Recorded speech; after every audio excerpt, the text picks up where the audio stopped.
Hi எல்லாரும் எப்படி இருக்கீங்க? இன்றைக்கி நம்ம பார்க்க போகிற ரெசிபி ஒன் பாட் வத்த குழம்பு சாதம். இது ரொம்ப ஈஸியாக பண்ணிடலாம். டேஸ்ட் ரொம்ப நல்லாயிருக்கும். கண்டிப்பாக ட்ரை பண்ணி பாருங்கள். ஒரு லெமன் சைஸ் அளவு புளியை 1 டம்ளர் தண்ணியில் ஊற வச்சுருங்க. நான் இன்றைக்கி 3/4 கப் அளவு சாப்பாடு ரைஸ் எடுத்திருக்கேன். இது உங்களுக்கு 3 பேருக்கு வரும். இதை நல்லா கழுவிட்டு 1 மணி நேரம் ஊற வச்சுருங்க. இது நல்லா ஊறினதுக்கப்புறம் குக்கரில் 1 டேபிள் ஸ்பூன் நல்லெண்ணெய் விட்டுக்கோங்க. இதுக்கு நல்லெண்ணெய் தான் டேஸ்ட் ரொம்ப நல்லாயிருக்கும். 1 டீஸ்பூன் கடுகு சேர்த்துக்கோங்க. 1/4 டீஸ்பூன் வெந்தயம் சேர்த்துக்கோங்க. அப்புறம் 1 கையளவு சுண்ட வத்தல் சேர்த்துக்கோங்க. இது மீடியம் ஃப்ளேமில் ஒரு 2 நிமிஷம் நல்லா வாசம் வர வரைக்கும் வறுத்துக்கோங்க. ஒரு காஞ்ச மிளகாய் பிச்சு போட்டுக்கோங்க. 20 சின்ன வெங்காயம், 10 பல் பூண்டு எடுத்துக்கோங்க. சின்ன வெங்காயம் நிறைய போட்டிங்கன்னா உங்களுக்கு டேஸ்ட் ரொம்ப நல்லாயிருக்கும். வெங்காயம் ஓரளவுக்கு வதங்கினதும் கருவேப்பிலை சேர்த்துக்கோங்க.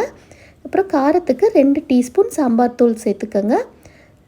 சிம்லே வச்சு நல்லா வதக்கி விட்டுருங்க. இந்த குழம்புக்கு தேவையான அளவு உப்பு சேர்த்துக்கோங்க. மசாலா பச்சை வாடை போனதுக்கப்புறம் கத்திரி வத்தல், அவரை வத்தல்லாம் நான் சுடு தண்ணியில் ஒரு 5 நிமிஷம் போட்டு எடுத்திருக்கேன். அதையும் இதை சேர்த்துட்டு நல்லா மிக்ஸ் பண்ணி விட்டுருங்க.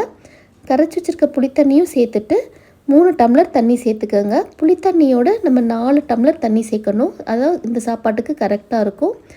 தண்ணி நல்லா கொதி வந்ததுக்கப்புறம் அரிசியை ஊற வச்சுருக்க அரிசியை இதோடு சேர்த்துட்டு நல்லா மிக்ஸ் பண்ணி விட்டுட்டு குக்கரை க்ளோஸ் பண்ணிவிட்டு மீடியம் ஃப்ளேமில் ஒரு 5 விசில் வரைக்கும் விட்டு எடுத்துங்க. சூப்பரான மணக்க வத்த குழம்பு சாதம் ரெடி. நல்லா சுட சுட சாதத்தோட அப்பளத்தோடு வச்சு சாப்பிட்டு பார்த்தீங்கன்னா அவ்வளோ நல்லாயிருக்கும். கண்டிப்பாக ட்ரை பண்ணி பாருங்கள். ட்ரை பண்ணி பார்த்துட்டு எப்படி வந்திருக்குன்னு கமெண்ட்ஸில் சொல்லுங்கள். தேங்க்யூ.